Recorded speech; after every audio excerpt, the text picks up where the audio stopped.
Ayi, akkam jirtu?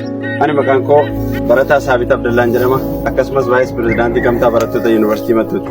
Gamtaan Barattoota Yuunivarsiitii Mattuu yeroo ammaa piroojeektii tokko qabatee ol ka'ee jira. Innis maali? Seenaa, aadaa, duudhaa fi qabeenya uumamaa godinni Iluu Abbaaboor qabdu addunyaatti beeksisna kan jedhudha. Egaan kabajamtoota hordoftoota keenyaa godinni Iluu Abbaaboor dachee uumamaan badhaate dachee jannataa addunyaa jedhamuudhaan kan beekamtu akkasumas madda oksijiinii addunyaati. Godinni Iluu Abbaaboor kana malees dachee itti ummanni Oromoo godina Iluu Abbaaboor oromummaa isaanii gootummaa isaanii itti gonfatan illee ni qaba. Isaan keessaa akka fakkeenyaatti magaala Goree aanaa Aalleetti bakka ummanni Oromoo godina Iluu Abbaaboor injifannoo isaa itti gonfatedha.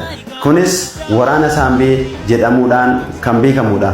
Waraanni Saambee ummata Oromoo godina Iluu Abbaaboor injifannoo fi waraana injifannoo ummanni Oromoo godina Iluu Abbaaboor ummata Xaaliyaanii itti injifatedha.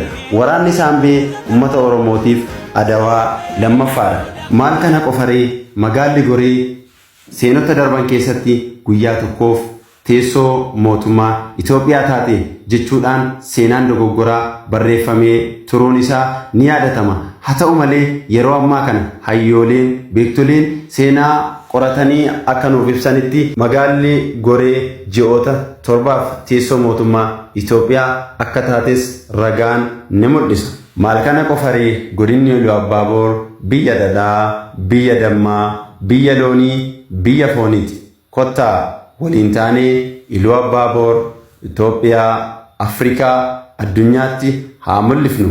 Gamtaa Barattoota Yuunivarsiitii Mattuu.